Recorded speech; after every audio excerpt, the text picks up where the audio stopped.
السلام عليكم ورحمة الله وبركاته. أولا يا جماعة كده نبارك لكل إخواتي الأهلاوية على المكسب. النهاردة النادي الأهلي بيكسب في مباراة صعبة جدا على الأهلي، لا صعبة جدا.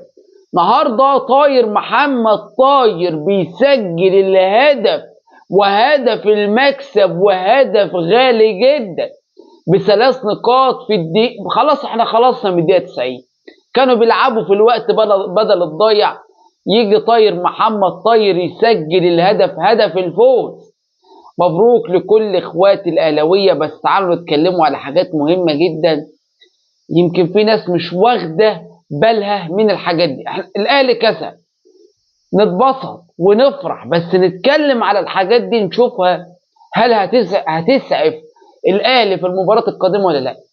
رتم المباراه النهارده مش حلو خالص، اللعيبه ما بتتحركش كويس، اداء اللعيبه يعني معقول.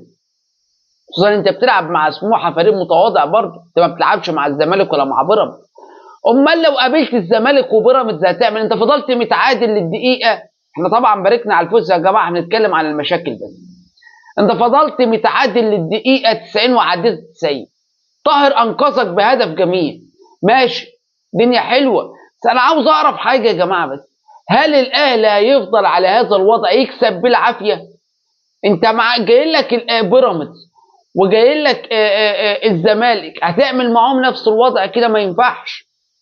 ده الاهلي مطلوب منه يكسب كل ماتشاته، ما يتغلبش خالص في ولا مباراه، ما تتعادلش. انت النهارده لعبت مباراه كسبت كويس جدا، اللي بعدها تكسب. طب ايه المشاكل؟ المشاكل اللي عند الاهلي باينه وواضحه في اللعيبه. الاستحواذ صفر، اللعيبه اداها مش احسن حاجه في الملعب. يعني حتى النهارده لما كنت بقول لكم نجيب كابتن عماد النحاس، النهارده شفت شكل كابتن عماد النحاس مع المصري ما عجبنيش.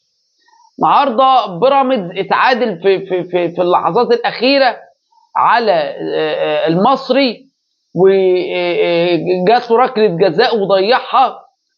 ف يعني الاهلي لا عاوز بقى كابتن عماد ولا عاوز المدرب، الاهلي عاوز مدرب اجنبي بيفهم كوره. لان على هذا على وضع اللعيبه ده وشكل اللعيبه ده، ما اعتقدش ان الاهلي يعني بصراحه ممكن ياخد البطوله. وضع سيء، انت بتلعب تكسب بالعافيه. يعني انت مبسوط بالفوز النهارده، طب بكره، طب بعده، طب الماتش الجاي. فالاهلي محتاج يا جماعه مدرب في اسرع وقت ممكن.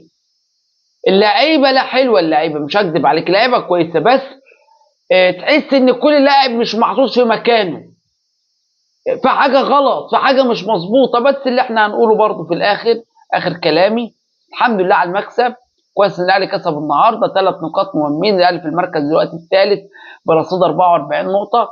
يعني خلاص، مباراه في الثانيه هيبدا بقى يفوق، يبدا يتحرك من مركزه ثاني اول، الدنيا هتبدا تظبط معاه. بس في حاجه غلط عند اللعيبه، رتم المباراه ضعيف، ضعيف جدا.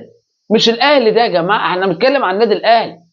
النادي الاهلي اللي واخد كام دوري، واخد كام افريقيا، هنتكلم على مين؟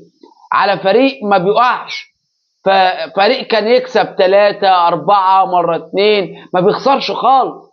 الموسم اللي فات الاهلي تقريبا ما خسرش خالص، الموسم ده سيء، تعادلات، خساره، مكسب بالعافيه. لا، هو مش اهم حاجه المكسب. الناس اللي مفكره ان اهم حاجه المكسب يبقى انت غلطان. ما انت كسبت النهارده، بكره هتعمل ايه؟